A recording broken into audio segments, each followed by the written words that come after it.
Again, my name is Derek Brenner. I'm your 9th District PTA president.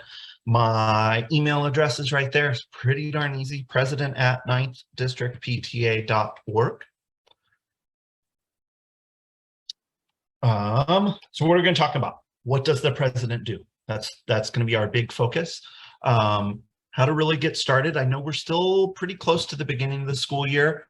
There's a lot of things that need to be done still, so we're going to go over that.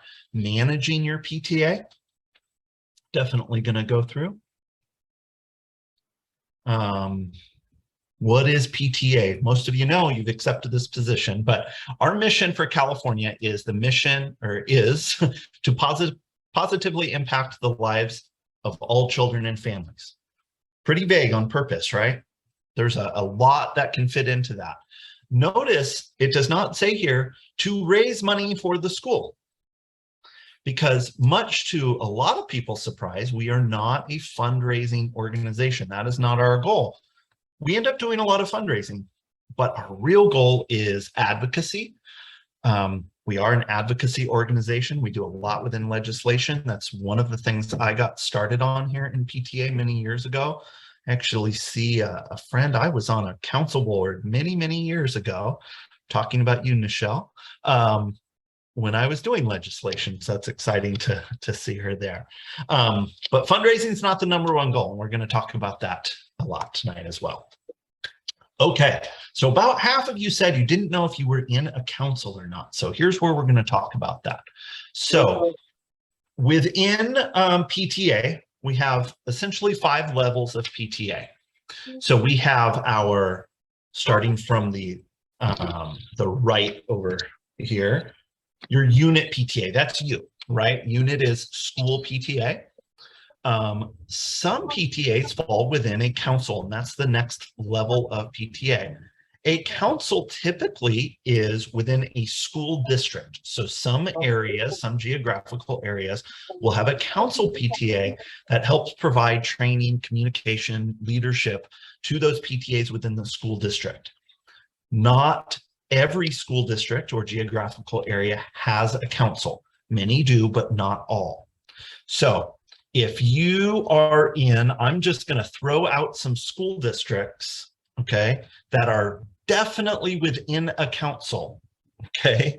And if I don't name yours and you're not sure if you're in a council or not, what I'm going to ask you to do is to send a direct chat to Beth Bactine in the chat, and she will tell you if you're in a council or not, so you know what I'm talking about. So some of them, the many councils, we have, I think, 18 councils in San Diego. So San Diego Unified, so if you're within San Diego Unified School District, definitely in a council.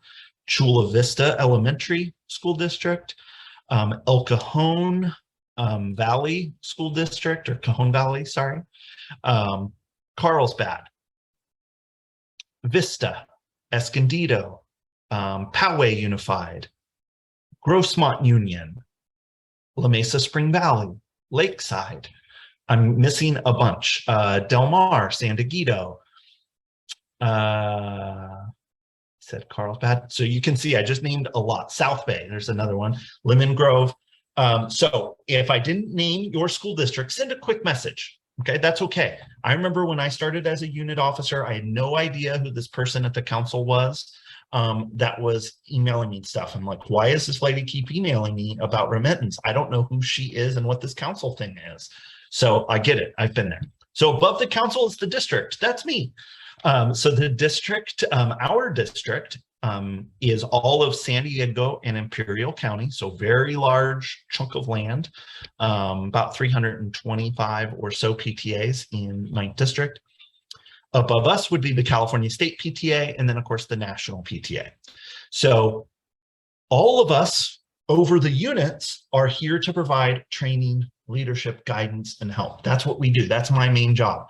I love doing training. I love being here tonight. Beth and I were talking about that earlier. We love doing training because it gives us that great connection with you guys at the school. It's my favorite part by far. All right, basic things. We're non-commercial, we're non-sectarian, we're non-partisan. Real quick, what does that mean? Non-commercial. We do not ever endorse a company or a product. So if Bob's Plumbing donates money to your jogathon, you can certainly say, thank you to Bob's Plumbing for your generous donation. Put that on your banner or your flyer. What you cannot do is go to Bob's Plumbing. Bob is the best plumber in the whole world. That is an endorsement. So we can never do that. We can thank people for their donations, but never endorse the product. Non-sectarian, we don't get involved in any religion, right? So you can certainly have a relationship, if you will, with the church. And I'll give you a good example. When I was a unit president, when my kids were much younger, that's depressing because they're in middle and high school now.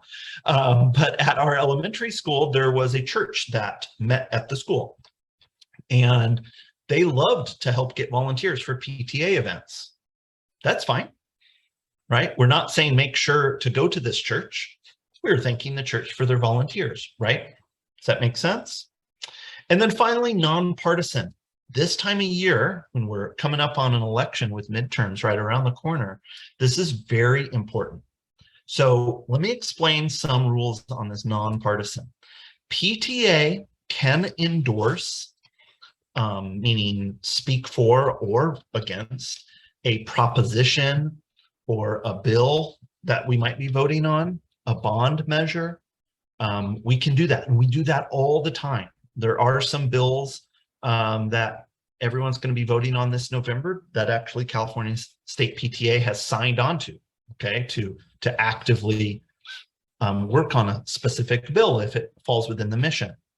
What we can never do as PTA, and that includes you as an official officer of the PTA, you can never endorse a person, right?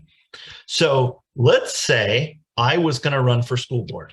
I'm never running for school board, okay? But let's say I was going to run for school board, right? I've got a lot of friends, obviously, I've met throughout the years in PTA. But those friends could never officially, as their PTA, right, say, as the president of Sunshine PTA, I endorsed Eric Berner for school board, right? Because you're acting as the PTA when you say as the president, right? So we can never endorse a person. Now, that doesn't mean that, you know, Jane Smith, who happens to be the president, says, I endorse Derek Berner as a school board candidate. But you can't say Jane Smith as the PTA president endorses, right? It's putting that title on there that can be an issue sometimes. I saw Megan raise her hand. What's your question, Megan? I wanted to know if I could write a letter of recommendation for someone as the PTA president. So a letter of recommendation, like for a job? For like a position? Certainly, because it's not a political position. No. Right. Oh, certainly. I've done that. Okay. Yeah. Yeah. Just talking about their volunteerism, their character. Yeah. Certainly. Okay. Yeah. This specifically is within the political realm. This is where we can get in trouble. And you just want to be careful, right? I will say, when I was a council president a number of years ago, we had someone who was running for city council at the time who showed up to a meeting that wanted to speak. And I quickly said, thank you so much for coming, and now it's time to leave. Because if I allowed a candidate to speak, that is implying an endorsement, right? So you got to be very, very careful doing that. So many of our PTA friends at time will end up running for office, which is phenomenal. And I love it, because then we know people that are passionate about our children and education are going to be in office. But you got to make sure and keep that personal and that PTA life separate, okay?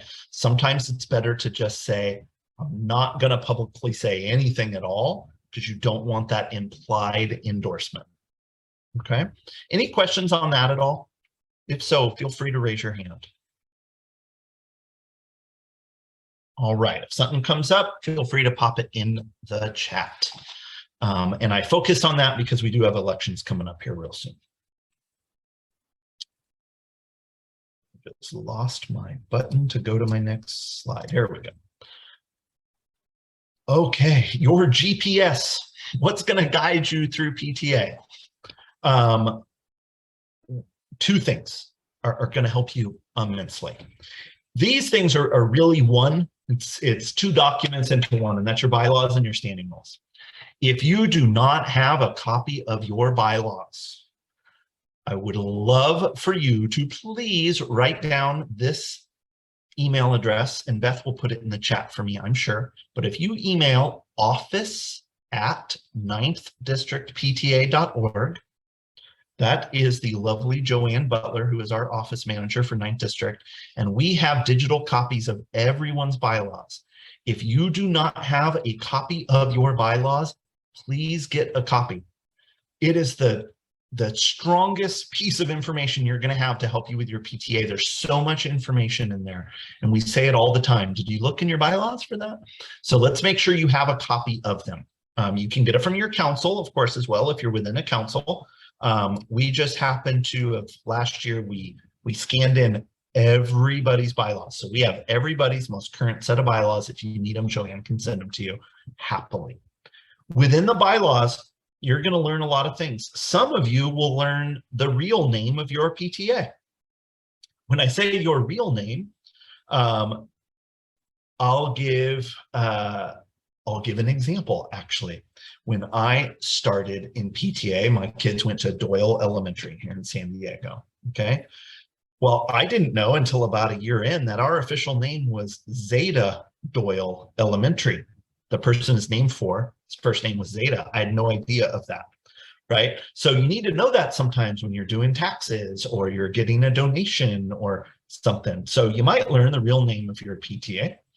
You'll also find all of your ID numbers, your EIN number, which is like the social security number of your PTA, is on there. Your California State PTA ID number, all kinds of numbers. Every number that you would need is on there. How much your dues are. Another thing people learn sometimes, they've been collecting the wrong amount for dues for a while. It's in your bylaws. One of the biggest questions we get at the beginning of every single year is, what is my quorum? Quorum is how many people do I need to have at my meeting to have a meeting? Quorum in your bylaws. And I see your question, Audrey-Ann, and I'll be with you in 1 second, I promise. Who the officers are.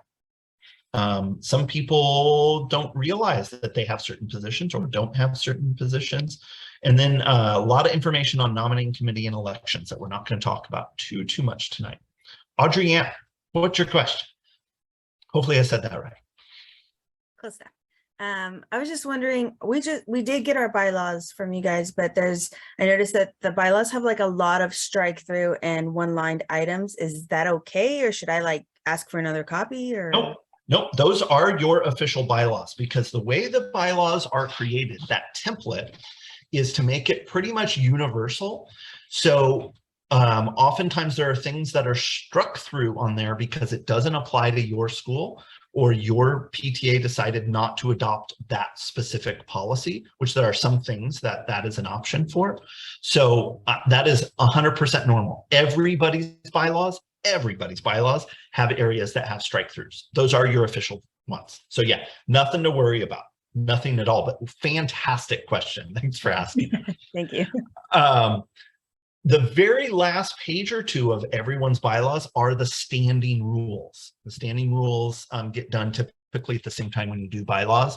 There are other things in the standing rules that are very important. When your meetings are, who the check signers are, although that has been moved back into the bylaws with the most current iteration, along with committees.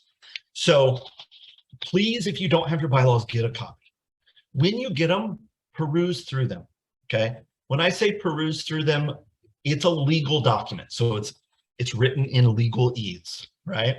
No offense to any attorneys or anybody, but some of the sections can be a little difficult.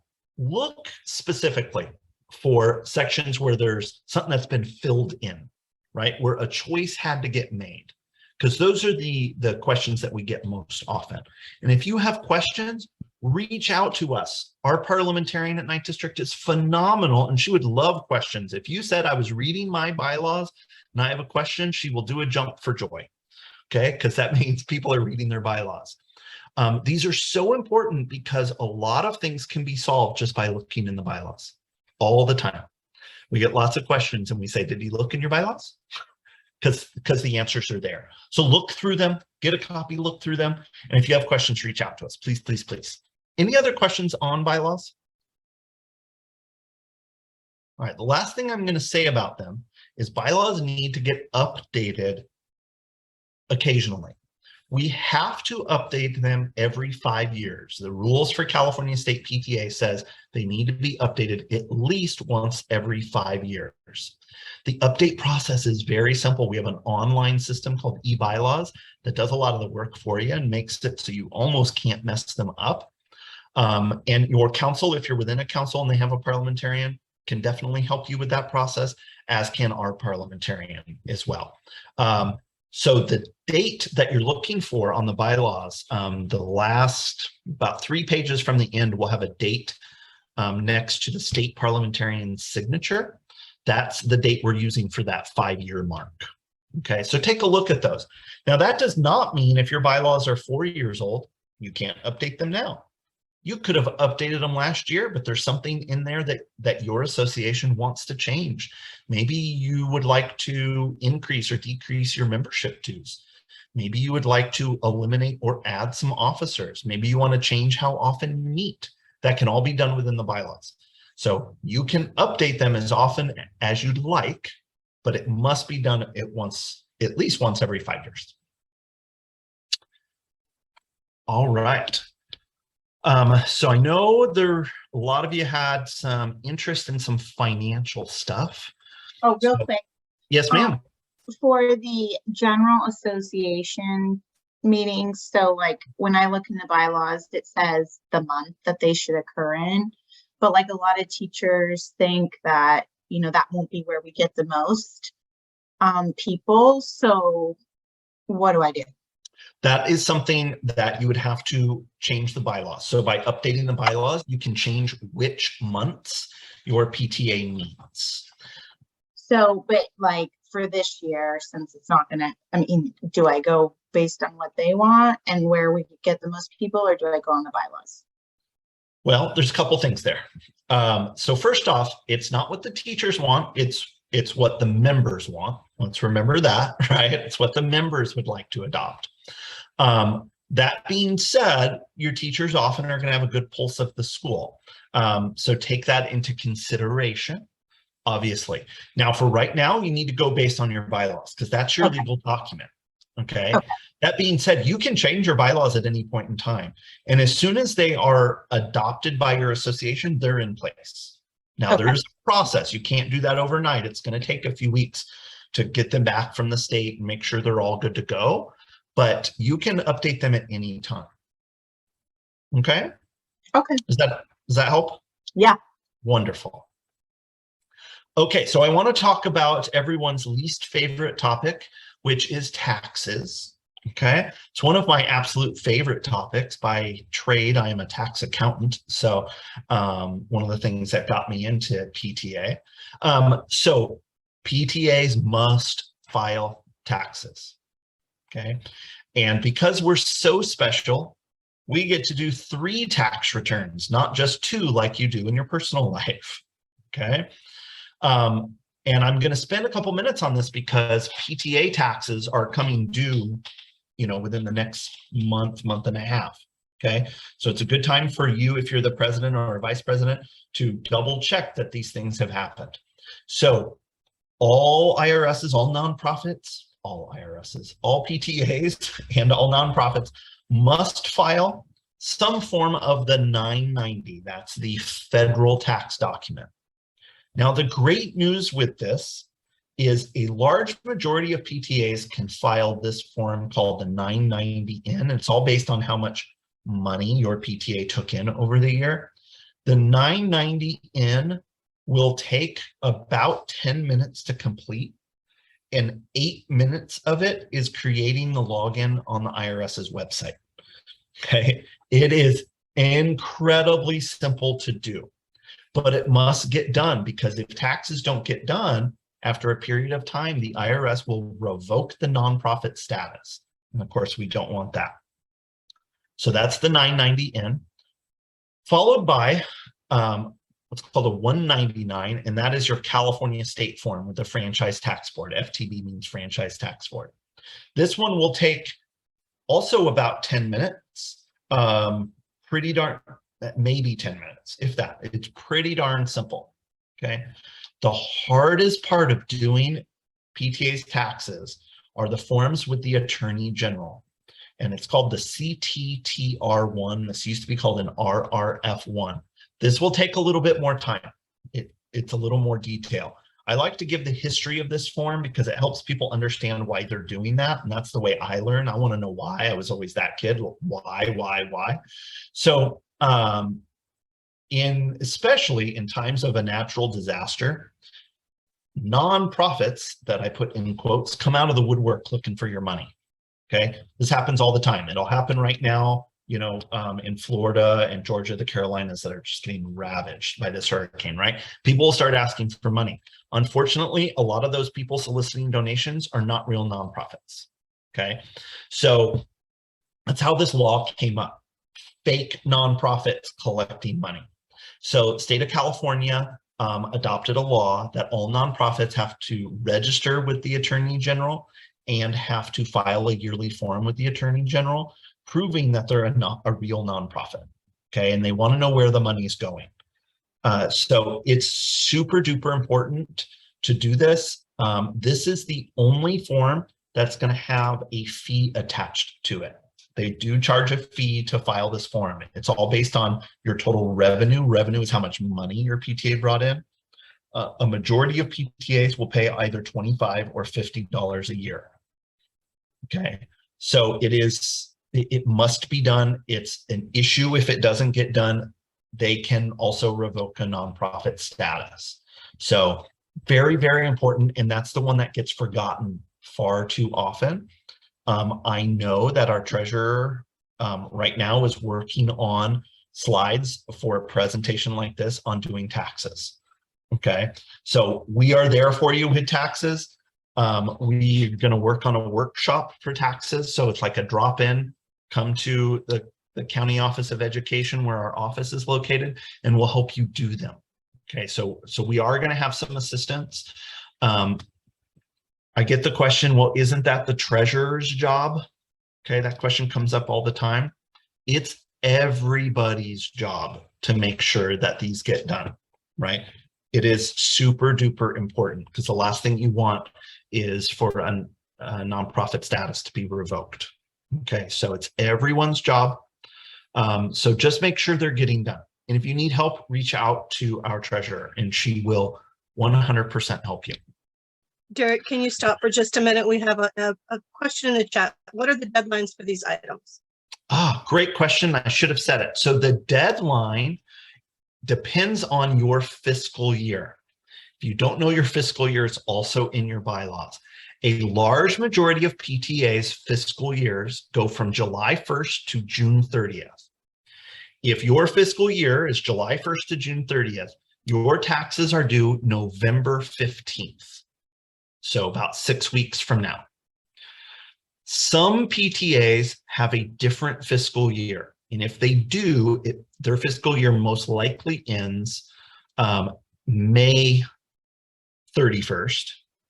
And in that case, the taxes are due October 15th. Now, I'm going to say something, and my treasurer might get really, really mad at me, but I'm going to say it anyway. If you file these taxes late, there's not going to be a penalty. But and I mean that for the people that it might be due October 15th, that may cause some stress. It's okay. We'll help you get them done. But November 15th for probably about 90% of our PTAs is going to be your due date. Thank you, Beth, for interrupting. Any other questions on taxes? All right, so workers' compensation, it's not a tax form, but it is something that's coming up here real soon. So all PTAs must file a workers' compensation form. This has to do with workers' comp insurance. A majority of PTAs do not have to pay a workers' comp insurance premium. But if your PTA might be paying employees. When I say employees, probably like an outside contractor, but for a service, like maybe you're supplementing for an art program, maybe you're supplementing for noon duties, maybe you're paying for, you know, tutors after school. Could be a whole variety of things you might be paying people for. We as PTA have to carry workers' compensation insurance for them. So there's a form that's due. The form is all done online, and you'll be getting emails about how to do this online here very soon. Even if you're like, oh, we don't pay anyone, so we don't have to do this form, we need everyone to do the form, even if you paid no one. And it's going to take you 30 seconds. You're going to put in your information and check a box that says we paid no one, and then you're done. Okay, don't ignore it. Please get it done. Let me tell you why this is so important, especially if you paid nobody, is our insurance premium that we pay every year. Part of the calculation is how many people, how many PTAs responded and did this form. So if everyone says, I didn't pay anyone, so I'm not going to do the form, our premium is going to go up, and we don't want to have to pay more in insurance coverage or, you know, insurance premiums. So please make sure that gets done, even if your PTA does not pay anyone. Very, very important.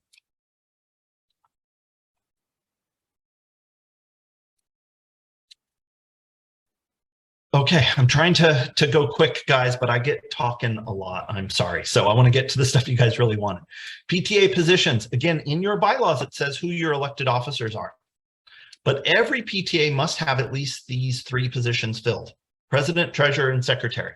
That is actually within the IRS code. It says all nonprofits must have a president, a treasurer, and a secretary. That's why we will harass, and I'm sorry, but sometimes we do have to harass people to find out who their officers are, because we must get that information. Must get it. If we don't get it, unfortunately, the PTA can be disbanded. We might have to close a PTA. So if we're harassing you, we apologize, but it's because we want to keep your PTA alive and keep you guys going. So if we ask for that information, please give it to us.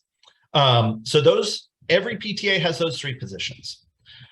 The other positions that every PTA always is going to have, every one of you has 2 other positions always on your executive board. And that is your principal and a teacher representative. So I say that because many people don't realize that their principal is a voting member of their board automatically. No ifs, ands, or buts about it. Now, your principal can designate another administrator. Maybe there's a vice principal that's maybe going to handle that role, or a counselor, or someone else. That happens, especially at the secondary level, because there's more administrators on site. So they may appoint someone else in their stead, and that's fine. Every PTA also has a teacher representative. It's in your bylaws, and it's not something you can remove. So the teachers should vote on who their official representative to the PTA is. And they are a full voting member. They can make motions. They can do everything just like any other member of the board. Always. Okay. Other positions that you also have: parliamentarian, auditor, and historian. Now, depending on your bylaws, those positions might be appointed by the president, or they might be elected. So you need to look in your bylaws for that. And then there's a whole gamut of other vice president positions that your PTA might have. I think at 9th District PTA, I believe we have 7 vice presidents. I might be wrong. It's close to that. Some PTAs, even at a unit level, might have that many vice presidents. You could have a membership vice president. You could have a fundraising vice president. You could have a programs vice president, right? There's a lot of different things people could have, and that's up to you in your bylaws. So take a look at those and know what you have. And then financial secretary and corresponding secretaries. Not a lot of PTAs have these positions, but they are optional as appointed position or as elected positions as well in your bylaws. Look in those bylaws. You might be surprised at what positions that you actually see in there. People are like, what? how Megan. long can you have like a position open? Because we find it really hard. We find it really hard to like fill the auditor position, for example.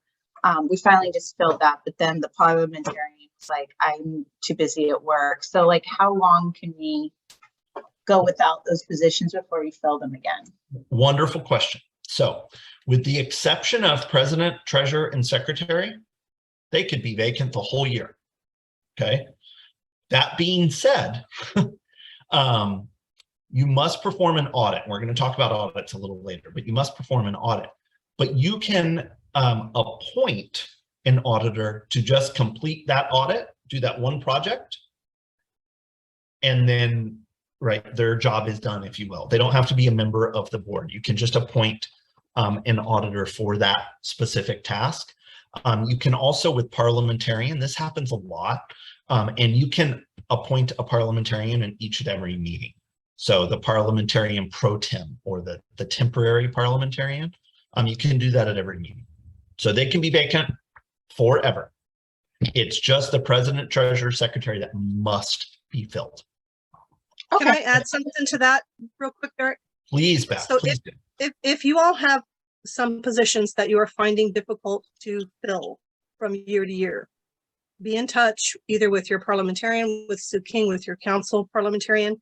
Update your bylaws to eliminate those positions, because if they are in your bylaws body, they are part of your quorum configurement. So you still have to operate under that quorum. So if your quorum is 8 for an executive board and you're struggling to meet that quorum because you can't elect 2 or 3 officers, those bylaws no longer fit the need of your association.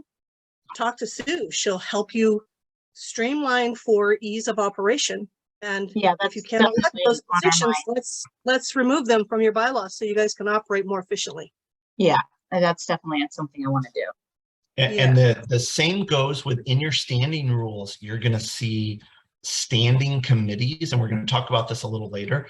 Those are things that need to get modified, as Beth says, if they no longer meet the needs of the school. So take a look at that, and we're going to talk about quorum in a minute, because it directly impacts it. So you may want to get rid of some positions. Absolutely. Especially if year after year, you can't fill them. So it's something to consider. I have a question real quick. Yes, please. Can you have members be on the board that don't have a position? So members on the executive board without a position? I just want to make sure I understand your question. Yeah, like someone who just wants to come to meetings and be more involved, but doesn't have a specific title or position. Great question. And the answer is no, with one tiny exception. Okay, so no, the executive board is specifically for these elected and or appointed positions. Okay, it is a closed meeting. Okay, it is not open to the public. That being said, a president may always grant a courtesy seat if someone needs to come to the executive board meeting for a particular reason. The thing with a courtesy seat that's very important, they definitely cannot vote, right? Because they're not a member of that body. And they are really only there to provide for one reason. So maybe you're inviting someone to talk about a fundraiser that they're chairing.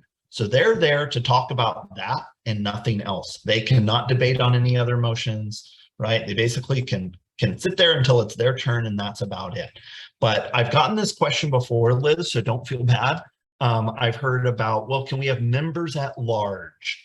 And in that particular instance, there were some leaders or some past leaders that sounded like just didn't want to give up the reins a little bit. So they wanted to be members at large of the executive board, and that is not a thing.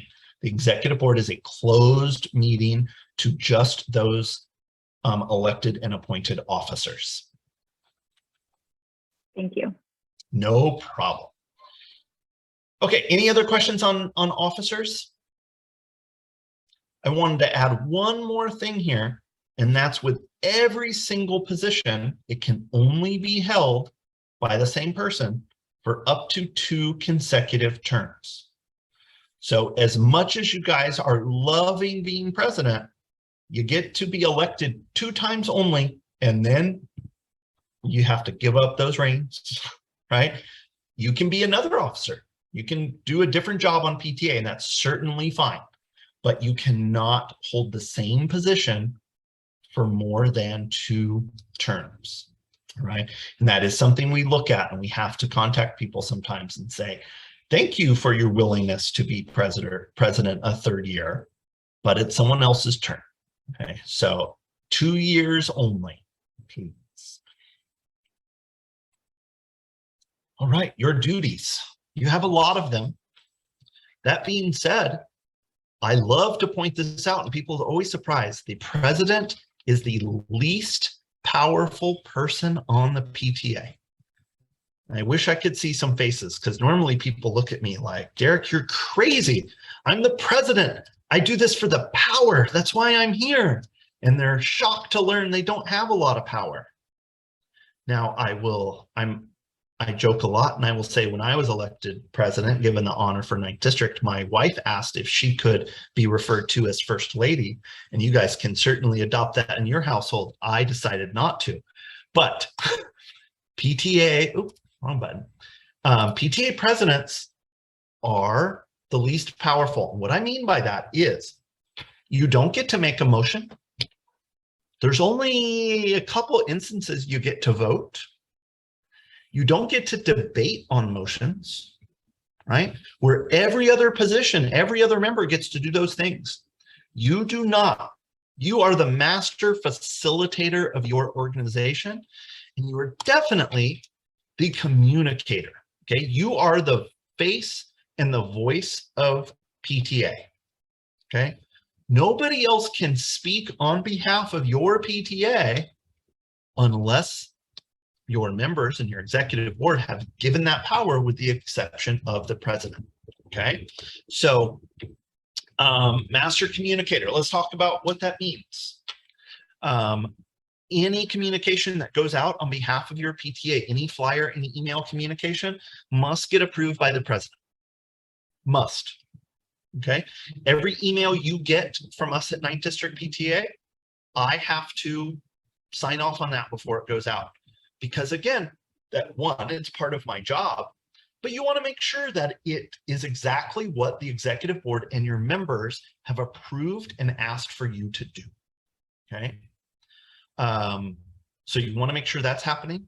The president should be meeting with your principal often, right? I had a monthly meeting with our principal when I was a unit president, and it was just a way for us to communicate outside of the formal meeting, to talk about what's going on and what we had coming up soon, and maybe things that they wanted us to focus on or needed some help with, and vice versa. So I would definitely work on doing that. You as the president preside over every executive board and association meeting. Preside over means you're running the meeting. We're going to talk a lot about running the meeting, because at least half of you wanted more about running the meeting. So we're going to talk about that. You appoint all chairmen or chairwomen and committee members. So if you have, I'm just making hypotheticals here, but let's say, you know, you're having a book fair and there's this person that you know does just not work well with others but wants to be on the book fair. You can take that in consideration and decide if you want to appoint that person to that committee or not. That is up to you. And only you. If you do not appoint them, they're not on the committee, okay? Your committees must get ratified or approved by your executive board, but you do not have to appoint anyone you don't have to. That being said, we're going to be nice, and if someone's going to do the work, we typically are going to appoint them, right? As the president, you are a member of every single committee with the exception of one, which is the nominating committee. But the president is a member of every other committee, a full participatory voting member of every single committee. Now, that doesn't mean you have to go to every committee meeting, right? You may not have time for that, but you are a member of the committee no matter what. On the financial side, per the bylaws, the president is always an authorized check signer. So if you are not already, you should be a signer on your bank account. The president and the treasurer always are, potentially others. The president must sign every payment authorization. Okay, a payment authorization is required for every check that's written from the PTA or any electronic payment made by the PTA. You can use bill pay like through your bank. That is allowed. There is a form for it, but it must always be signed by the president every single time. There's no exception. Any contract signed by the PTA. So if you're using a vendor for the book fair or for a carnival or for a jogathon or an assembly, there's a contract that must be signed. The president and one other elected officer must sign the contract, but always the president, again, because you've been elected into this role and you want to make sure everything's going as planned and as the members have voted to do. And just on that financial note with check signers, no two check signers can be related by blood, by marriage, or live in the same household. This is to protect everybody, right? So if you are the president and your spouse is the, well, I'll say the treasurer. Not a great idea, by the way, to have president and treasurer related. Just opens up potential right talks in the parking lot. But let's say that's the case. You couldn't both be check signers. It's against our bylaws. Okay. Or let's say your mom or your dad might want to be on your PTA, which happens and is awesome. They could not also be a check signer because you're related by blood. Okay. So this is to protect everyone, including the innocent, from not just potential mismanagement, but the talk of mismanagement. So you want to make sure that that's always abided by, because even if it's the best two people in the whole wide world, people are going to talk. Right? It's going to happen. So let's not let that happen. Hit the wrong button. Sorry. On contract. I have a question quickly, Derek. Yes, ma'am. I want to take you back to appointments and ratify appointments. Is that okay? Please. I need some clarification, or I want to be reminded, like, so if a president is going to appoint someone, what is the verbiage again? Like, does the president just at a meeting, you know, it's on the agenda, I forget how that goes, and then what the verbiage is and what you're asking of your board? Great question, Michelle. So, and I love that you're asking this question because I know you've been involved in PTA longer than I have. So that makes me happy. Okay, so with appointments, I'll give some examples. Okay, so I was speaking today with Beth Bactine, our leadership VP that's here, and we were talking about our committee for training. Okay, and just in my conversation, I said I appoint these people, so I'm appointing these people to the committee. So that's happened. I've made the appointment. So now what Beth will do at our next meeting, she will make a motion that says, I move to ratify the appointment by the president of, right, Jane Smith as chair, you know, Barbara Jones and, you know, Sally Ride to the, you know, XYZ committee, whatever that is. Okay. And So then it'll be seconded and voted upon. Okay, and then the board actually votes on that to ratify that? Yes. So it doesn't have to be done in front of the appointment, doesn't need to be made. You said you made it in conversation, not at the board meeting. Correct. Is that correct? Okay, Correct. so you just bring that to the board meeting saying that you've stated, and those people do not have to be there, or should they be there? They definitely do not have to be there. Okay, it's okay if they are there. Well, if they're members of the board, certainly they can be there. If they're not members of the board, you would have to give them a courtesy seat, but they wouldn't need to be there. No. Okay. All right. Thank you for the clarification. Of course. And you know, sometimes how these work, at least for me, I will be having the conversation with someone and say, hey, will you make a motion at the next meeting appointing Yes. these people or ratifying these appointments, right? Mhm, There's no official like, I now appoint these people. It Okay. typically doesn't work that way, but it certainly could. At a meeting, I could say, I appoint these people, and then a vote would be taken with a ratification. mhm. That's normally how I've seen it done, always at a meeting. So I wondered if there was a outside the box way to do it. Absolutely. The appointments can be made anytime, just the ratification motion has to be made at a meeting. Okay, got it. Thank you. Of course. Can you give us an example of when we would, or why we would need to appoint somebody? I would love to. What's the biggest fundraiser you do at your school, Megan? Jogathon.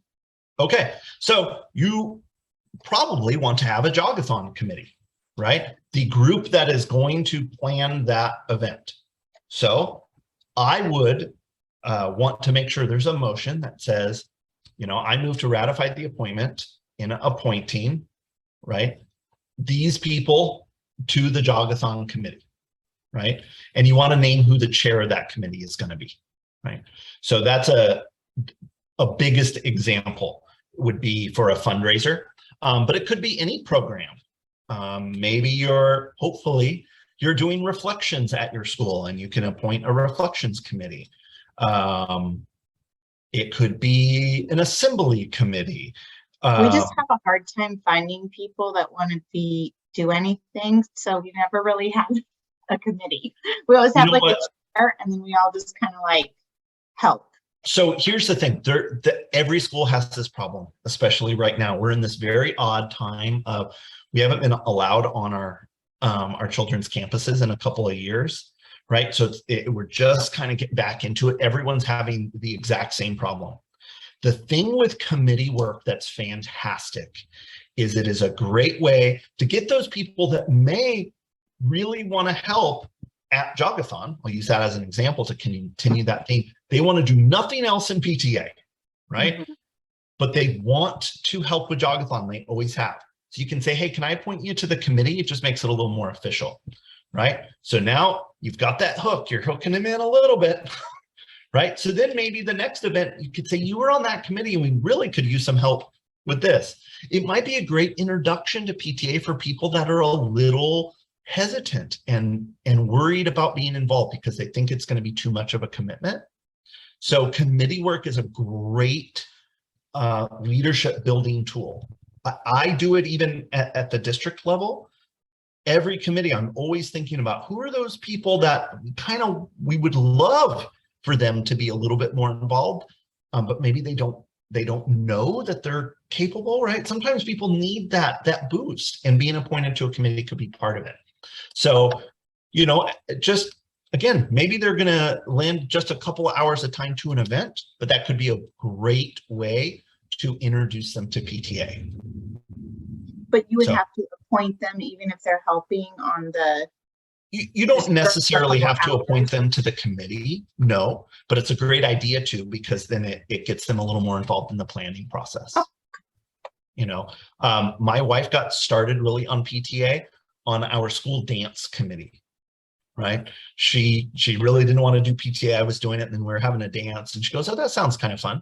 And then, right, she started with that, and then she was the chair next year, and then she was secretary the year following that, right? So it's a good introduction, if you will. So good idea. All right, we've talked about contracts. Okay, contracts are a legal document, and that's why the president must sign them. Your association must vote to approve a contract. Some PTAs get in trouble with contracts sometimes, okay, because someone says, oh, I would love to hire this group to come perform at an event. Yeah, I'll sign a contract, but that has a financial responsibility to the contract, right? And it wasn't approved by anybody.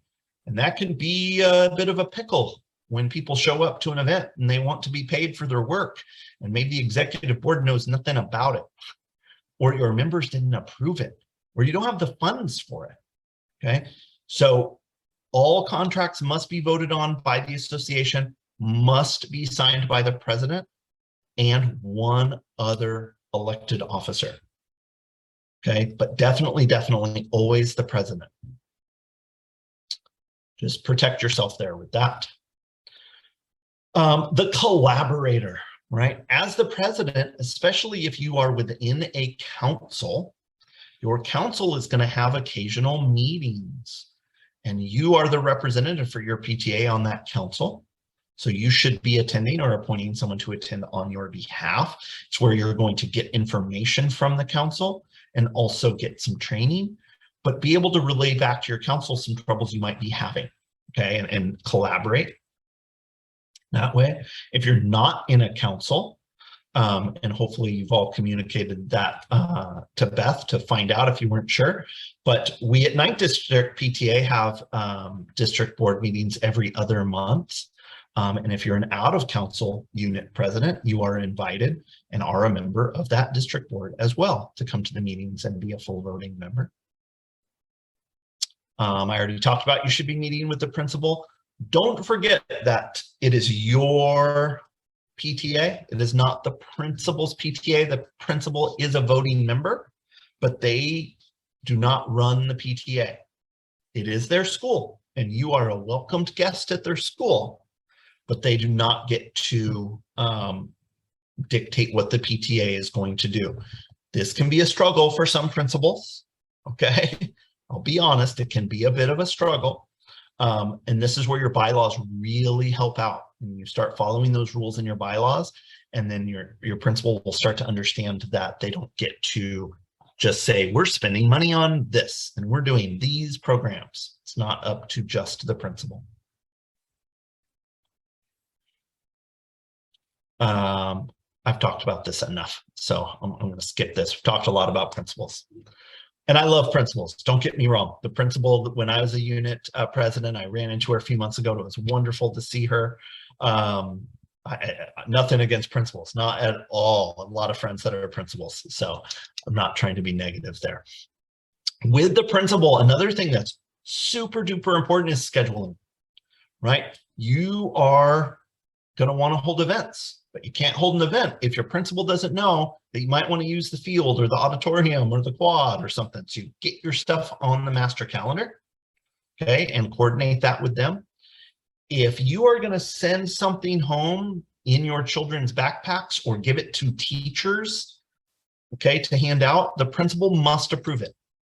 Yes, it's your communication, but if you're giving it to people on the school site, it must get approved by the principal. Okay, that is their site. They are the CEO of that school, so that is completely up to them. On the flip side, if you are sending an email, your own email to your PTA members, to your association, your principal does not have a say in that email. Okay, it's not going out through the school, so they do not have to approve that. Just things that go from the school site itself. Usually that happens with stuff being given to teachers saying, can you please hand this out? Okay, that is the principal's school, so respect that. With your principal, there are going to be times you might not agree with your principal, but we're still going to respect the principal and that it is their site and that we are guests. Work with them, right? They have rules they have to follow too. And sometimes what we as PTA want to do might not fit within their rules or their schedule and their calendar. We have to respect that. Okay, principals want PTAs. Okay, absolutely they do. They want us. So just collaborate with them.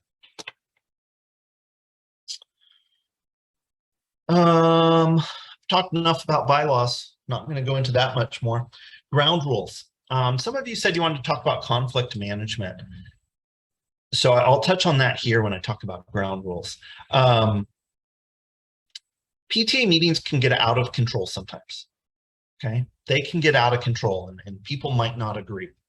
So if you have a PTA meeting that continually is just not going as planned and people are arguing or you can't get through your agenda because it's kind of all over the place, set some ground rules. Just explain to people, hey, this is what we're doing.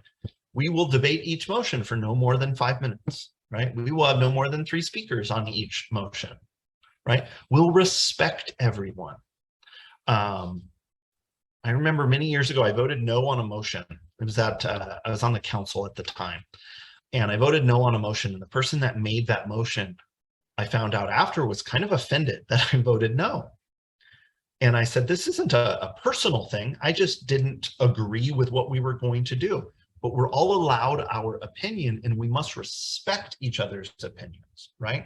So you as the president, someone might make a motion and it passes, and it's not something you're really keen on, but your members want it, and you have to respect that decision. That's important, the respect within this. We're all volunteers, right? We are all volunteers. I get paid $0, okay? Just like you. So respect the fact that everyone's time is important. I always say your family, your career must come before PTA, and we all need to understand that of each other. Okay, so respect people. Respect goes a long way, long way. Insurance, everyone should have gotten an insurance guide. It's also available online. The insurance guide is wonderful because it has a few pages, the red, the yellow, and the green, that says what a PTA insurance policy does and does not cover. If you want a good laugh, look at that red page that says things that a PTA cannot do. And it's like skydiving or knife throwing, and you're like, oh my gosh, people have actually had to do this, and they've had to put it on paper that we shouldn't do that as a PTA. So a lot of the rules that people will say PTA has is not really a PTA rule. It's more from the insurance. Okay, we do have insurance. That insurance guide is a great resource, so please take a look at it. I don't want to talk about that.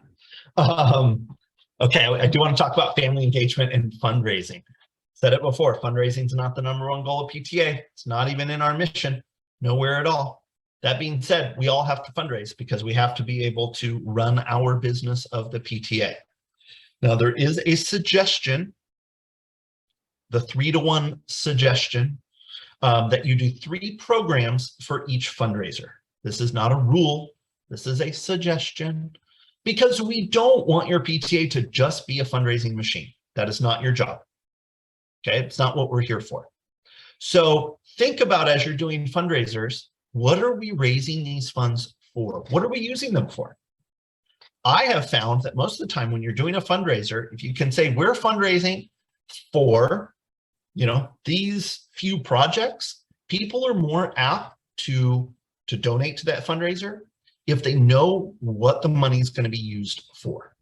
So let's say you're running that jogathon and you're going to use the money from that jogathon to fund assemblies and field trips. That's what you need the money for, right? So say we're having this for assemblies and field trips, and use the money in your budget for that exact reason.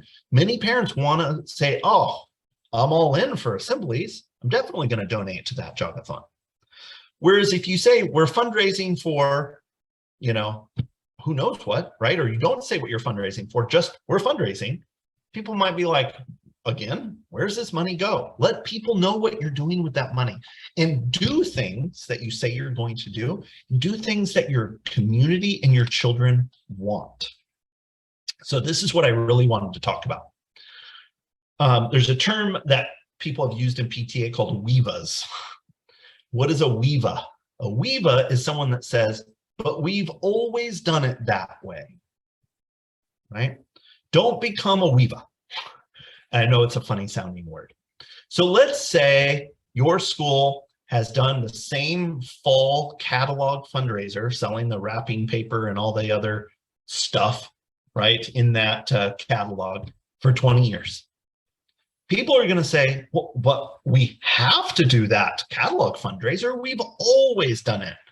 But maybe you spend a ton of time for very little results on that fundraiser. Maybe it's time for something new, right? Maybe you've done the same program year after year after year. You've had that same assembly, but maybe the kids hate it. Maybe they think it's dumb and they're not engaged. Why do it? So survey your members. What do they want your PTA to do? Survey your teachers, right? What would they like to see? This is the one that almost no PTA ever does. Survey the students. Ask the students what they would like to see. Maybe you're looking at doing a couple assemblies and you have ideas, right? Maybe you can talk with the principal about sending a survey out to students for them to choose which assemblies they would like to see at their school. Crazy. I don't know one school that does this. If you do, please raise your hand, because I've never found someone that actually surveys the kids. But we're here for the kids, right? That's what we're here for. See what they would like. So I just, yes.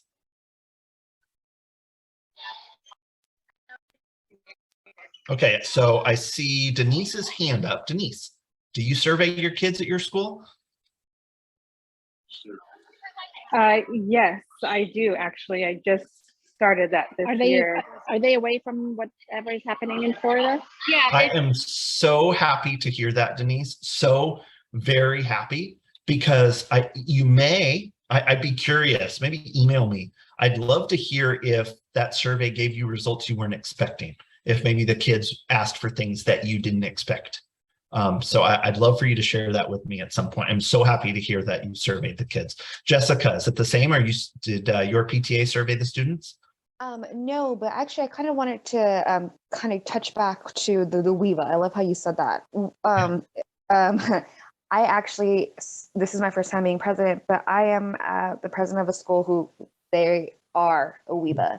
And I guess, would you, any advice how to get away from that? Because I do see opportunities for us to do different things, and to, I love the idea of surveying the students, the families, the teachers, how they would like to utilize that fundraised money. So I guess, what would your advice be to try to get away from the WEVA, if you will? So a couple things. Remember, every fundraiser and every program you do has to be voted on and approved by your association, and it should start at the executive board level. So, just because one person wants to do it doesn't mean that you have to do it. So, work with your board, give other suggestions, other ideas. I like to, let's find the solution before you say that's a bad idea. So maybe, you don't like that fundraiser, maybe look for some other ideas, and give those as some options. That would be my suggestion. I'll share a story. When I think it was the second year of me being a PTA president, I changed something and people's thought it was the worst idea ever at the time. And what it was is, we used to give teacher grants at my school. So we gave every teacher a block of money and they could use it for classroom supplies and that sort of thing. And I didn't really like it after seeing what teachers were buying, right? It's like, wow, you bought $200 in stickers. Does our PTA want to have the legacy of stickers? Not really. So I suggested, why don't we not do teacher grants, but we did grade level grants. So we gave a larger chunk of money to each grade level of teachers. I also come from a pretty large elementary school, so we'd have, 5 teachers per grade. So those teachers would decide together what to do for the whole grade level and spend that larger chunk of money. And again, some people hated it at first, but I believe it's still being done today, like 10 years later, because, when you have a bigger pool, you can do a lot more with it. Our principal at the time, she was asking how the PTA could help with collaboration amongst the teachers, because there was, just teachers not working together within the same grade level. So we said, well, here's an idea. So first grade, you're going to get X amount of money, but you all have to agree on how to spend it together.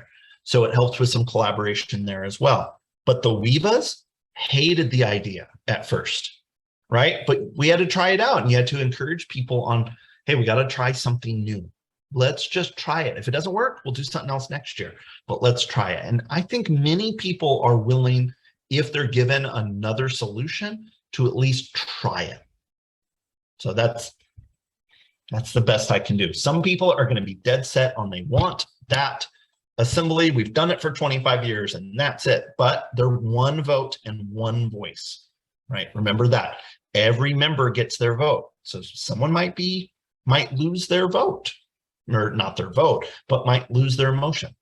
And that's going to happen sometimes, and that's okay. I hope that helped a little bit. Yes, thank you. I appreciate that. No problem. And I did not come up with the term WEVA. I just stole it because I think it's fun. So, Christy. Sorry, I had to figure out how to come off of mute. I just want to add, I know so prior to becoming a president in this PTA, I was with another PTA. And one of the important things that I mentioned to our group was make it something tangible for our members to see right away. So something we did last year is we said, all of our fundraising is going to those put-in cups that go on the fence. And that way it was something they could see, because in the past, they put in like water fountains for the water bottles. Well, the parents don't see that. And so they think to themselves, what is the purpose? What am I giving this donation for or fundraising for? So it was also something to make it tangible for the parents to see and encourage them to continue to be members with us. So You're just absolutely throwing that right. out for, an Yeah, option. no, Christy, you're dead on there. And another thing you can do with things that aren't tangible, like assemblies. I loved paying for assemblies when I was at a school PTA. Is most principals, if you remind them, are more than happy when they send out that weekly call or that weekly email to say, I know our principal was great about it, would say, thank you so much to the PTA that paid for the great assemblies that we had this week from mainly Mozart or, whomever they were, So people are hearing that and going, oh, that's where that fundraising dollar is going. So your principal can be a great cheerleader, if you will, for that sort of stuff. So you're totally right, Christy, in the tangible. Some things aren't tangible, but you can almost make them tangible by doing a little work after the fact as well. But very, very good point. Denise, I see your hand up still. I don't know if you had something else to add on the survey or just hadn't taken it down yet. I'm going to assume no. All right. So, okay. So student involvement, very happy to hear that someone's doing that. Consider that. Oh, Denise's hand's back up. Please add, Denise.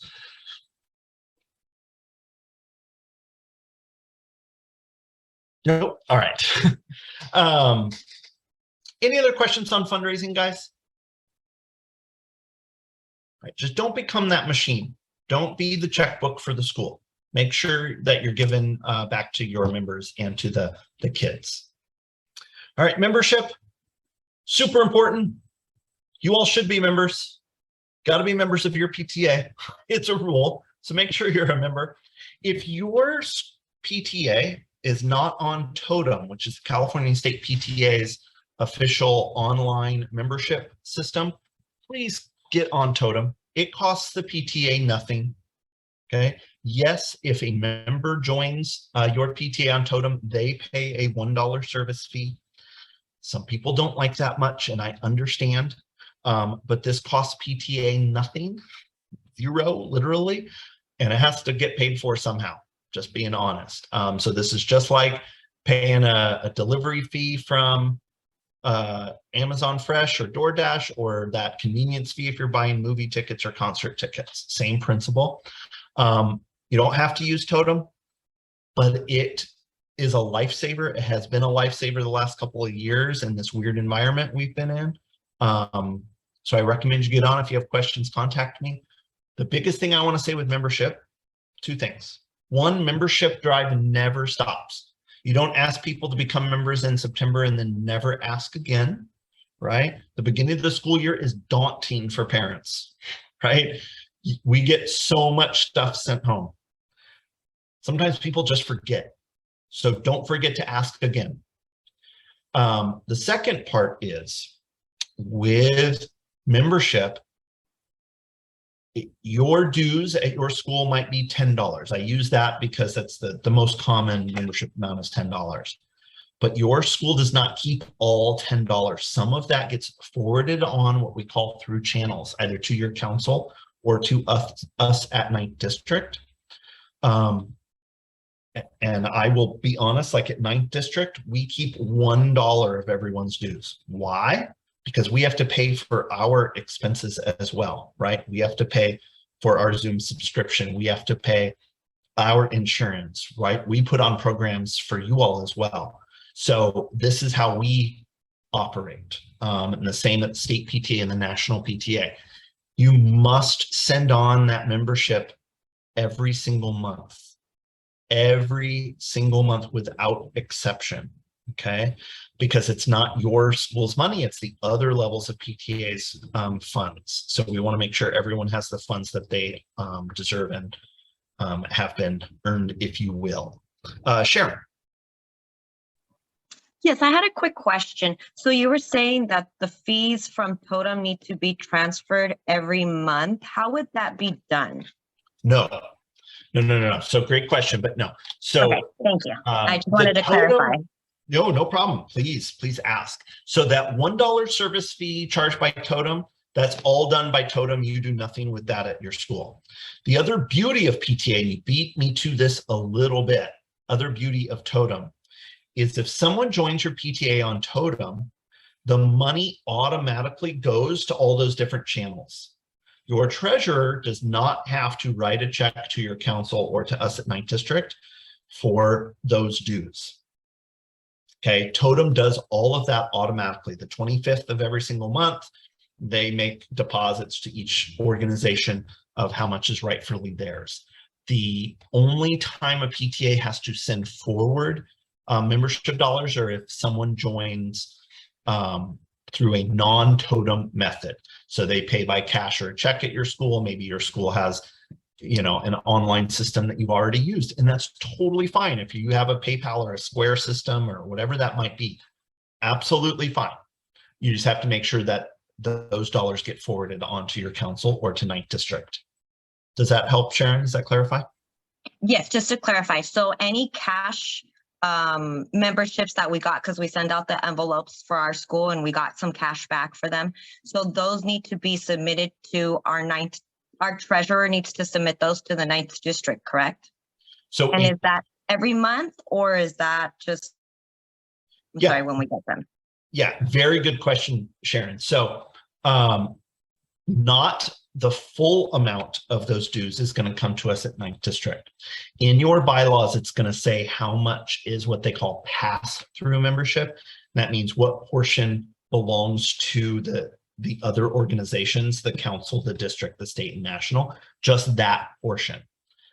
If you have questions on that, reach out to our treasurer. You can email treasurer at Ninth District and she will help you. No problem at all. It is confusing.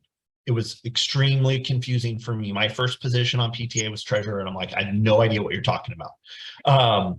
So, most PTAs will forward on, anywhere from $4.50 to maybe $5.50 per member. So if someone joins in the month of October, right, within that month, or in a month, your treasurer should be doing a remittance check to either your council, if you're within a council, or to Ninth District for those pass through. If you have questions, please reach out to our treasurer. Okay, perfect. Thank you for that clarification. Absolutely. Absolutely. We have a question related to Totem in the chat. Is there a way a family can have two different email addresses on Totem? This is the first year we're using Totem and find that the person who registered is the email address listed for both parents. Oh, yes. So I know what you mean. I ran across this myself, actually, and I've brought this up to the state PTA so they can work with Totem on this. So what happens, I'll give a great example. So my wife is a teacher. They have a PTA at their school. I joined their PTA, and through my login on Totem, I added my wife. But Totem only gives the master email, if you will, from that transaction. They don't give every person's email. So the PTA only got my email, not my wife's email address. So we know that is an issue. We've brought it to Totem to get it rectified. Knowing them, because I've worked with them for a little while, it will get rectified. So that's one half of the answer. The other part I wanted to say, though, is if there's only one membership, there's only one name and email address attached to that membership. So if both parents want to receive the information from the PTA, encourage them both to join, right? But I understand the question was specific to the Totem side, and it is a flaw that we know exists, and they are working on it. I just brought it to their attention within the last 10 days or so. If that did not answer your question, put it back in the chat and I'll try to help some more. Cecilia. So we're using Totem at my school and we love it. We love especially the feature where you can email all the members because it has that ability. So my membership person was manually entering all the members who paid by cash or check. Yep. So that she could have the master email list to send stuff out. But she was not seeing, like we put how much they pay in Totem, but then the totals aren't. I'm not sure exactly how that's working because she's doing it, but I remember her telling me that this was something she was, you know, worried about, and I wasn't sure how it worked. I want to make sure I understand. When you say the totals, you mean the money totals? Yes, yes. Okay, wonderful question. Thanks for bringing it up. The only way the money part gets handled, where the money goes to all the different channels through Totem, is if the person joined through Totem. If they joined at your school through, you know, cash or check, Totem is not going to do any of the work. The only thing you can do is add them to your membership roster. That's it. The money part is only if they joined through Totem. That's something we hope to add in the future. One step at a time. Totem's pretty new, right? We've only had it 3 or 4 years now. And honestly, it just boomed during the pandemic because we couldn't send home membership envelopes and whatnot.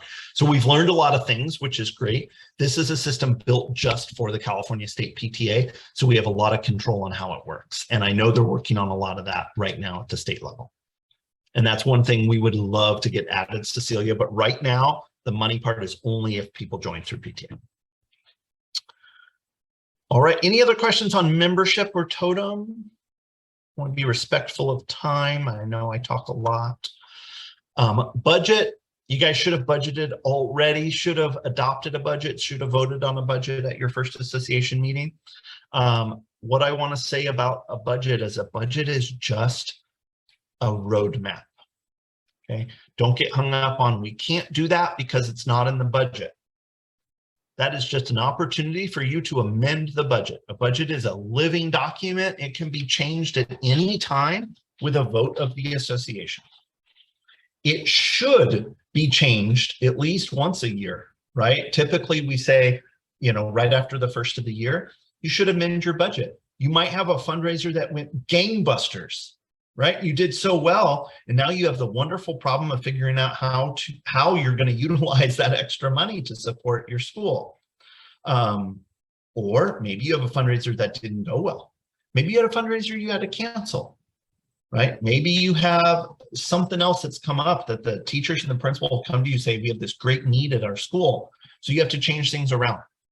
That's okay. You should be modifying that budget, but it does have to get voted on by the association when you do that. But don't be afraid to change it. Okay, we do it 9th District. I think every single meeting we amend our budget in some fashion because things come up, things change. Sharon, you have a question? Yes. So what if you haven't had your first association meeting? Like ours isn't until October. Well, coming up in the next couple of weeks. Okay, so that's okay. At that first association meeting, you should be adopting your budget. Okay, the reason you adopt a budget is that is your members saying, yes, that is how we want our funds to be used this year, right? This is what our plan should be. We agree with you.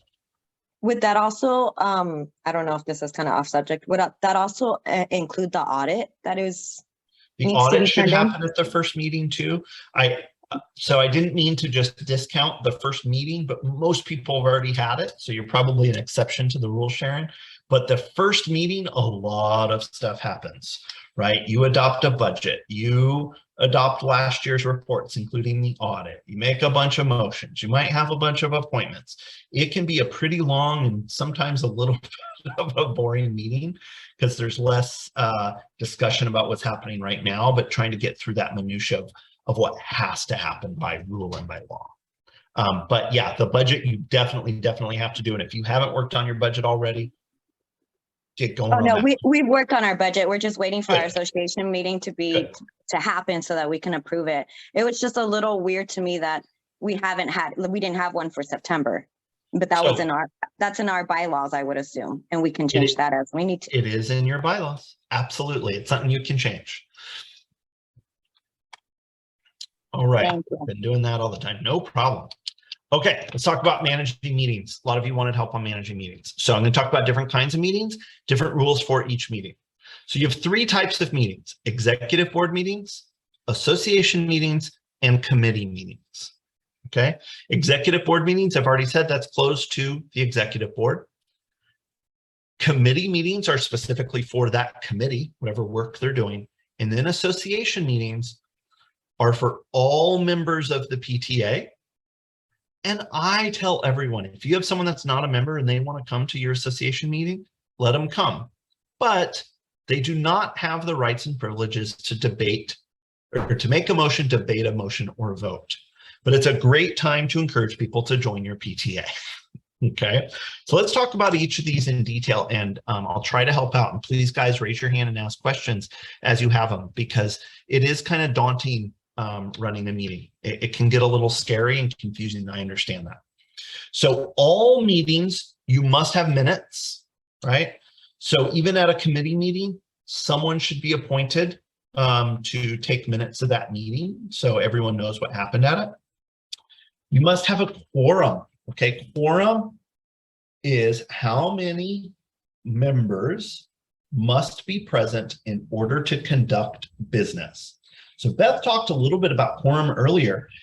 Quorum is the calculation of how many positions you have on your executive board and how many standing committees you have in your standing roles.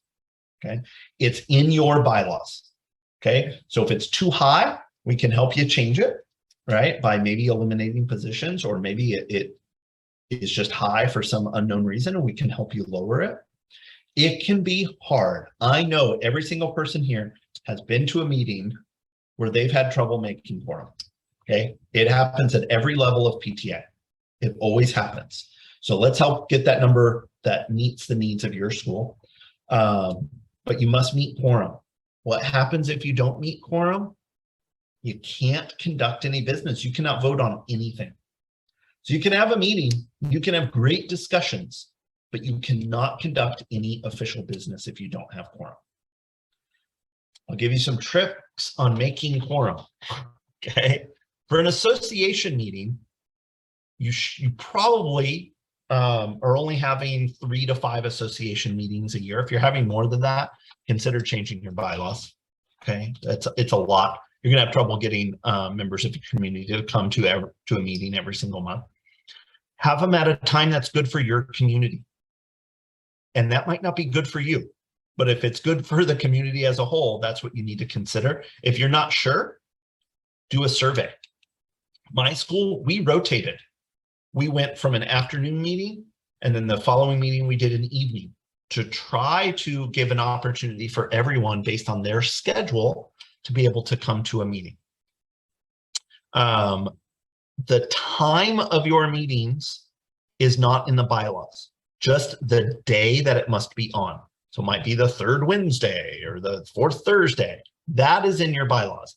The time is up to you and your executive board to figure out when during the day you're going to hold those meetings. So do what's best for the group. Same goes for your executive board. But the other thing I wanted to say with quorum, couple little tricks, okay? Some of these might seem weird, but I'm just giving you some tricks.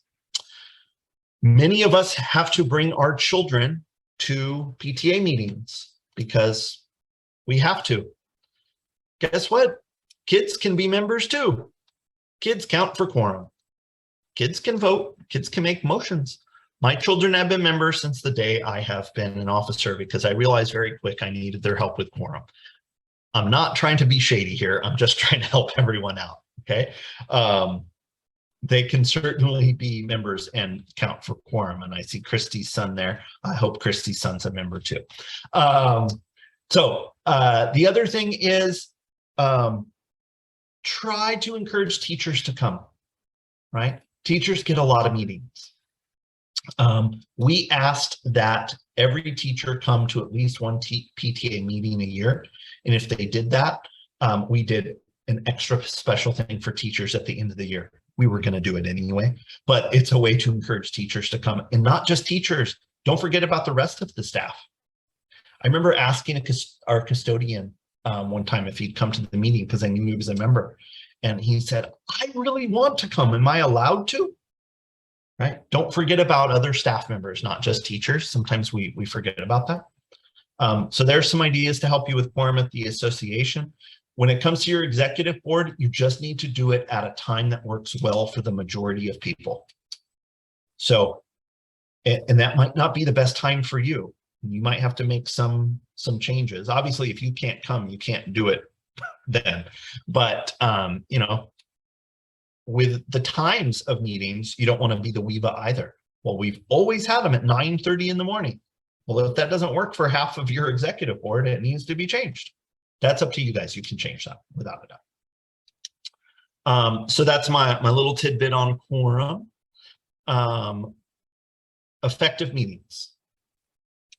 Talked earlier, meetings can get a little out of control sometimes. Okay, so here's some tips, some tricks, some easy ways to have very efficient meetings, and people want to come to efficient meetings. The last thing you want to do is go to a meeting that is a train wreck, right? We've all been to those meetings, right? Inside or outside of PTA, we've been to them, okay? So don't be that kind of meeting. So a couple things, make sure you have the facility use permit with your school district, okay? Every school district requires that a permit be issued if an outside group is using their space. We are an outside group. So get with your principal to get that permit. It's just an insurance thing. That's why they want it and they need it, okay? So make sure you're doing that. Promote your meeting. People aren't going to come if they don't know about it. Another thing with that is many schools fall into a rut of the only way they advertise their meetings is using the school-based system. So the school messenger or class dojo, or there's a million systems out there. Here's the problem with that, and I'll use myself as an example. I'm the member of multiple PTAs, most of which my kids do not attend. If you're using the school system, the all-call system, I'm not going to get that call and I can't come to your meeting, which I have a right to know about because I'm a member of your school, right, of your PTA. So you want to make sure all your members are getting notified of the meeting, in addition to putting it in the all-call or the principal's email, right? But don't just fall into that rut. It's kind of a pet peeve of mine, because I hate that I'm a member of many PTAs and I never know that they're meeting. So I don't even have an opportunity to go if I was able. So think about that. Make sure you're looking at the minutes from last meeting before you approve them, because then you're thinking about, oh yeah, we said we were going to do this. I have to make sure and talk about it. So review those minutes beforehand and prepare an agenda. Have a good agenda set before the meeting. Make sure especially your executive board has that agenda, and follow the agenda. I need to do a better job at this right now. I'm self-reflecting and saying I need to do a better job. I used to do much better.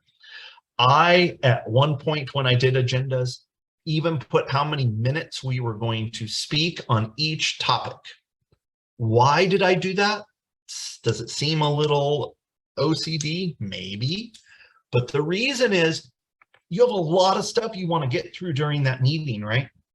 And if you tell everyone up front, right, we're going to talk about the jogathon, we're spending 7 minutes on it, people might be less inclined to go on and on and on, right, with their discussion. Get to the point, let's vote on it and move on. Have the discussion. You're not saying you don't want people to talk and you don't want to get input. That's not the point at all. But you want it to be meaningful and effective. So if you have a lot on your agenda, set times for each topic. And I was not afraid to say, guys, we have 2 minutes and then we're going to take that vote and move on. Because you want to get to everything on the agenda and be respectful of everyone's time. So if you have a lot, put a time on there. I used to all the time, and it was highly effective. but get that agenda, know what you're going to talk about. Make sure you contact everyone that has to speak at the meeting and say, don't forget, we're voting on that jogathon tonight and you're the chair. So you're going to probably want to talk about that. Give them the heads up that, you know, so they're not put on the spot.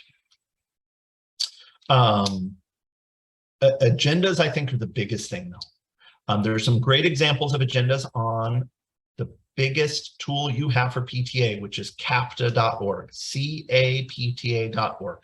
Go to it every single day. Okay, capta.org.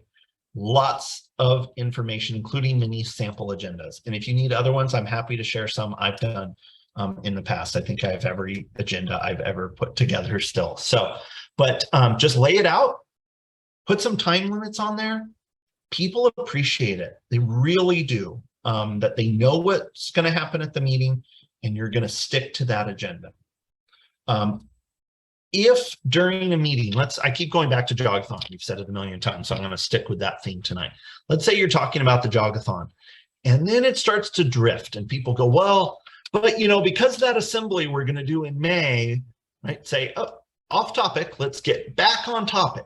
Don't be afraid. That is your job as the president, as the chair of the meeting, to politely and respectfully stop someone and remind them the topic on the floor. People appreciate that too. And you as the facilitator of that meeting need to do that because it's very easy for us to go out on tangents. Very, very easy. I've done it 100 times tonight, right? So don't be afraid to bring it back. Right? Cecilia. So doing the agendas, I'm a minutes person too. I put minutes on all of mine. But is there some kind of rule? I didn't see it in our bylaws about if executive board members want to add things to your agenda. Like a past meeting I had last month, I had the agenda all printed out. I literally hit send and then like 2 minutes later, somebody's like, oh, we got to talk about this on the agenda. And they want to add stuff to it. Is there a rule for that? Or is it just kind of up to my discretion? Both. Okay. So your bylaws or standing rules may say that any motions or topics must be notified X number of days in advance. That being said, have a place on your agenda for old business and new business, and you can add things in there.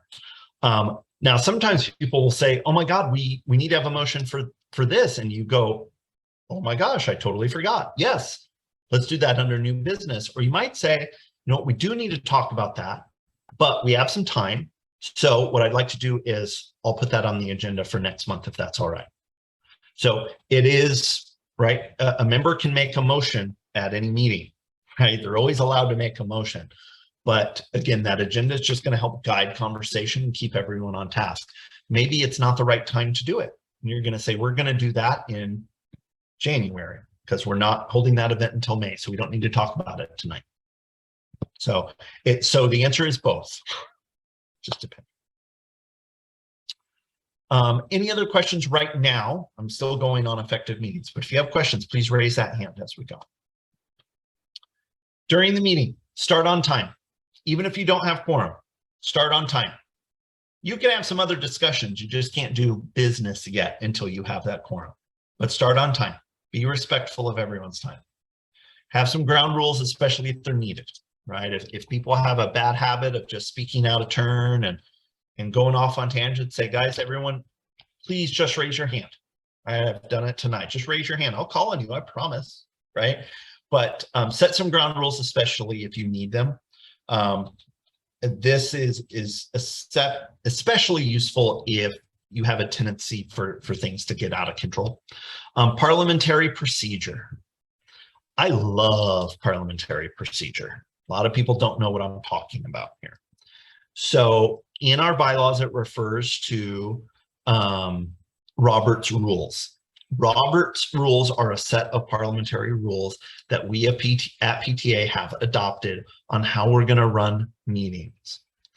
All organizations have some form of rules. Most of them use Robert's rules, including even government meetings, right? School board meetings, city council meetings, the Senate.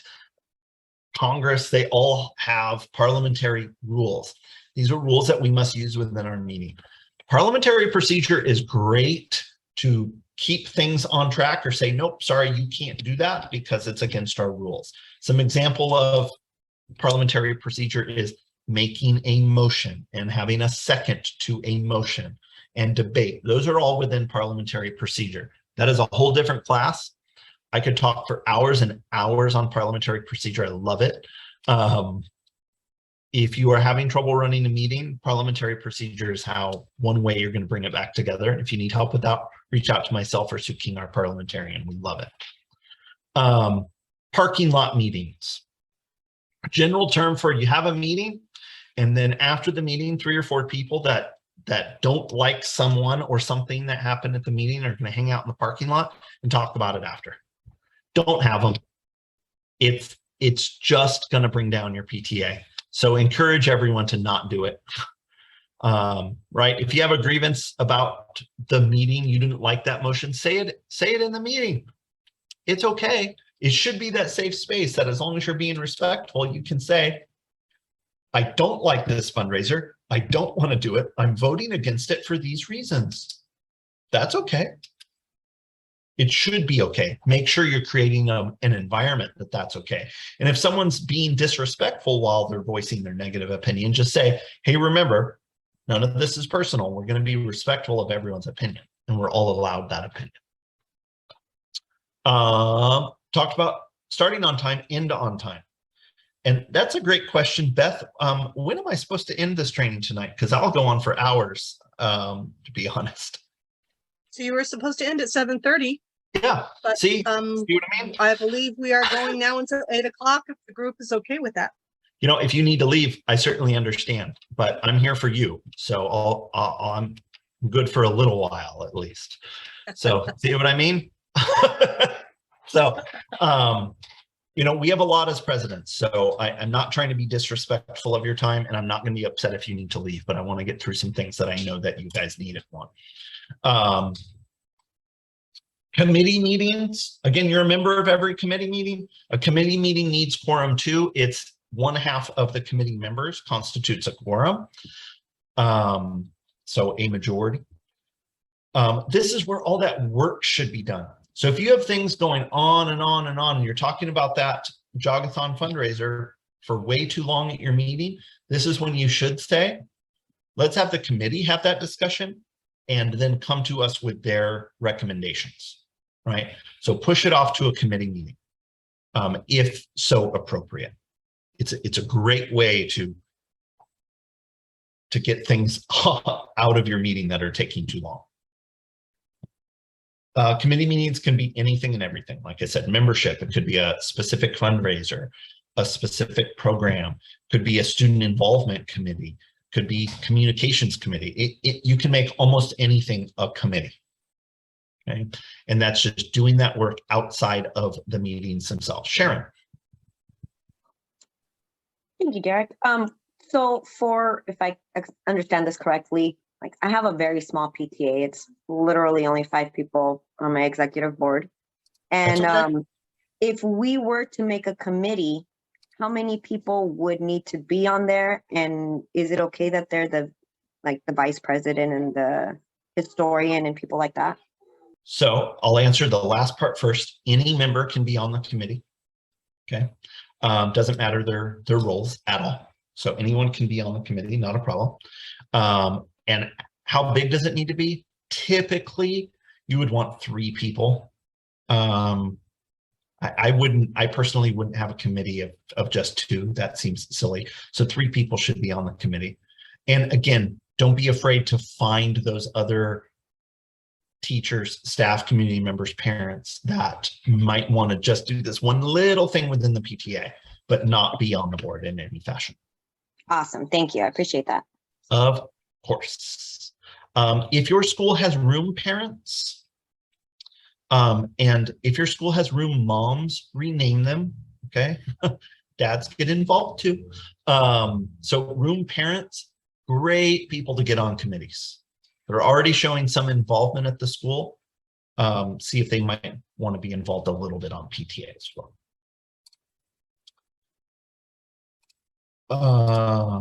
Executive board meetings, I've mentioned this before. Closed meetings, not open to just anyone that wants to come. If they're not on the executive board, only the president can invite guests. Okay, no one else gets to invite guests to the meeting. That being said, maybe you have someone that wants to invite a guest. It must be approved by you. That's it. You get the final say in that. End of story. The principal doesn't get to just bring guests to speak on their behalf, right? It is your meeting and it is a closed door meeting. Yeah, I don't think we need to go much about that. Your executive board meets every month. Every month. You're not going to find certain months in your bylaws for the executive board. Every single month you meet. That being said, maybe you don't need to meet in December, you know, off school for a couple of weeks. You guys aren't available. That's okay. You can cancel a meeting. Okay. It has happened, you know, 9th district. We had a couple months ago during the summer. I knew we were going to have trouble with quorum. We didn't have a lot that had to get done. I said, okay, we're canceling. I think it was our June meeting. I don't remember. Canceled it. You can do that. That's okay. But you should be meeting every single month because the business has to keep running no matter what. The executive board should be talking about all the motions that are going to come to the executive board. You guys should hash out the details before it gets to an association meeting to try to get it as perfect as you possibly can. Makes that association meeting that much better. Any questions specifically about executive board meetings? All right, let's talk about association meetings. Again, open to all, but only members can vote.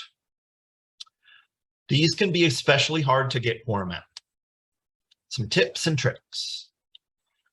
Families and parents, community members love a couple of things. They love food. We all love food. I definitely do, maybe a little too much. So maybe you see if a local restaurant will give you a discount or maybe even some free food. One year I was president, we had our local Costco donated pizzas for our association meeting. I think twice a year they would do it. So we would buy water, napkins, plates. We got the pizza donated. We had no trouble with quorum. People love food.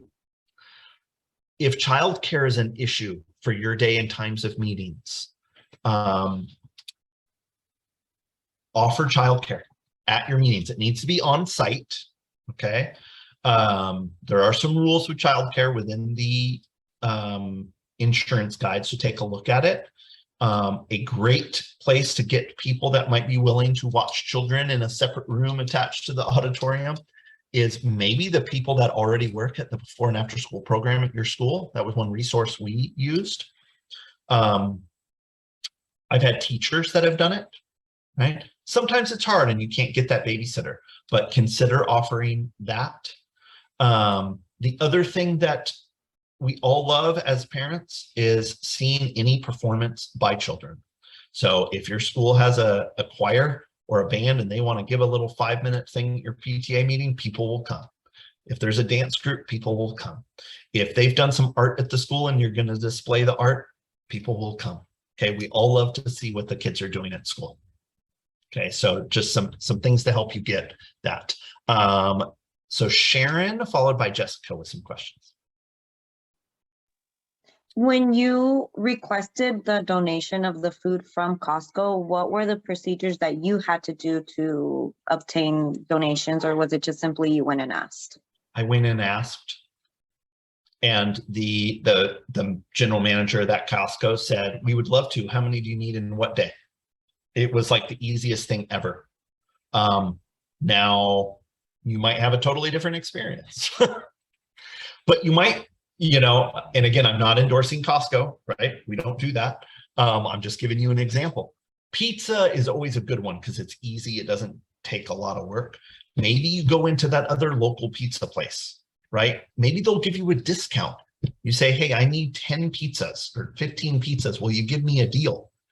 Right? And we will say thank you to everyone that comes and say, you know, we thank you know, Papa John's, Domino's, Pizza Hut, you know, I'm not trying to single out any one vendor here. You can thank them. Maybe they'll give you a discount. Maybe they'll give them to you for free. Who knows what they'll do? But you can ask. We did a spaghetti night one time that we got volunteers. We actually used the kitchen at the school, and we made the pasta sauce and the pasta. We brought it in there. We had warmers. We had salad. I think we charged $5 or $2 or something for it, just to help with the costs. I remember boiling countless gallons of water in my house to boil spaghetti noodles, but people came. They liked it. Families enjoyed it, because I don't know about you, but planning dinner when you have a busy schedule with kids can sometimes get challenging. So if you can check that off the list one night, I'll go to that meeting. Absolutely. And you might get some new people there. Perfect, So thank you. Derek, Absolutely. Derek, can I tap onto that for just a second? Please do. So if you guys want to use the EI number that is attached to your nonprofit, you need permission. Can't just randomly go out and say, can you donate? Because we should be giving a donation receipt. You need permission from the executive board. So make a motion to write up, I call them beg letters, to go out and get your donations and get approval so it's in the minutes. So if anything happens, this company cannot question authority. Very good Makes point. sense? Beth. Thank you. Very, very good point. I should have made that. Thank you, Beth. So yeah, get approval, say, hey, we're going to ask vendors or restaurants for food, and just have that in your minutes for sure. And that gives you and any other member of the executive board to go do that on your behalf as well. But a lot of places, I mean, it's harder to get donations, but you know, almost everyone loves kids in schools. So the worst you can do is ask, and the worst that can happen is for them to say no. No, Jessica. Yes, just a quick question. I sorry, got kicked off for half a second there, so I didn't know if you already went through it. But so the school now, of course, due to COVID, we went to Zoom, and we decided to stay on Zoom. Now, is that going to be okay? Or now I actually need to go and am I going to need to change my bylaws for that? You answered your own question. It's in your bylaws. So here's what happened. We added this as an option many years ago, that executive board meetings or association meetings could be done via electronic means. But 10 years ago, people are like, we would never do that. That's crazy. So it got lined out in a lot of bylaws. So if you want to do that, that option needs to be in your bylaws. It is an option, but your association needs to adopt it. So if you're not sure if you can do it, please ask either your council parliamentarian or our district parliamentarian, and we'll let you know. You may need to update your bylaws. That being said, I caution you to just say we're going to stay on Zoom, because a lot of people are just kind of tired of Zoom, right? So you may have trouble with participation on Zoom as well. It's not the catch-all that you're always going to be able to do it. So I just caution you, make sure you do what your members and your board wants. Okay. I'm not saying it's a bad thing, Jessica. Please don't take it that way. Just make sure you are really looking at all your options out there. Yeah, no, I think it's something actually quite the opposite, where everyone has enjoyed it greatly. We've seen a lot of positive feedback for it, and because, you know, everything that you just went through as far as, you know, the daycare and food and all that I feel like that kind of became an issue, if you will, for parents for having the attendance. And I can already see a difference from the numbers of the quorum from previous years to now, that it has definitely doubled. Like, we are seeing people Absolutely. Yeah, no, there are some great things. I mean, being able to do this training, we didn't do this 3 years ago, right? We had in-person trainings a few times a year. So there's some great advantages. Not saying it's all bad, not by any means. Just make sure you're doing what your members right or want. And it sounds like that's exactly what you've done. Good job. Association meetings, I'm trying not to go too long. Do the same thing. Have that agenda. One thing I loved to do on my agendas as well, if you know that motion is coming, put the motion right on the agenda.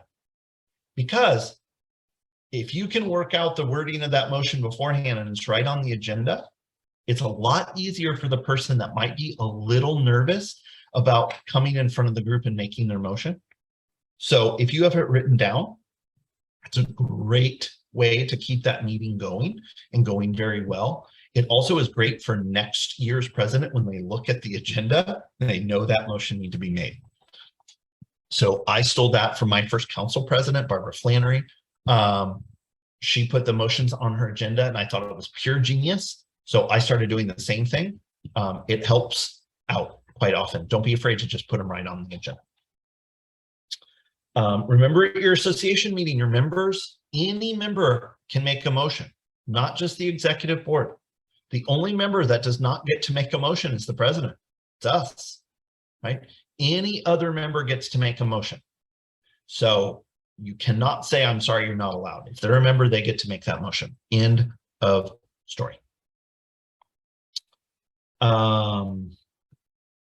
Guys, I'm going to send these slides out to all of you as a PDF because I know I'm just going by some because I'm already over time because I'm not following my own rules tonight. But I want to make sure you have this information. With association meetings, if you are having trouble with quorum, consider that maybe your meetings are too long, maybe they're too short. Maybe there's not enough beneficial information coming from your meetings, and that's why people aren't coming. Maybe ask your principal if they can give a 5-minute update of the school at your PTA meetings. Might give the opportunity for those parents to hear or community members to hear directly from the principal or a teacher or the librarian. Maybe something cool is happening in your library. Maybe there's construction going on at the school and it's a great opportunity for someone to talk about that.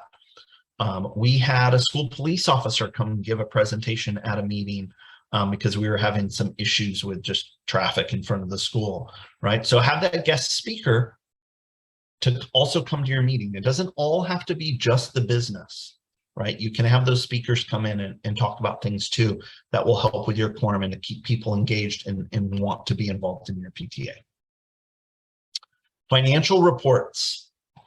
Right? Treasurer's reports must happen at every single meeting. It's a must. Executive board meetings and association meetings. The money of the PTA belongs to the members. The members is your association. So you need to be reporting what you're doing at your meetings. And if people have questions, you need to answer those questions. If you don't have the answers, you need to say, let's get your information and I will find out exactly what that dollar amount was and I will get back to you. Okay, but it is the members' money and they have a right to know what's going on with their funds. So you have to make sure that's getting reported on every single meeting without exception.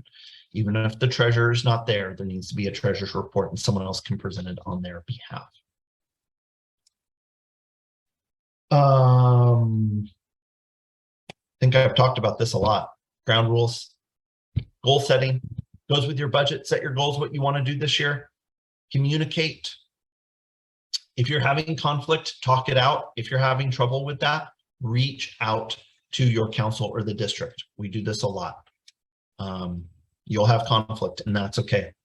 Do some team building, right? You do not need to be best friends with everyone on your PTA board with you, right? That being said, I will say I have gained some great friends from being on PTA, but maybe you guys do something outside of a meeting.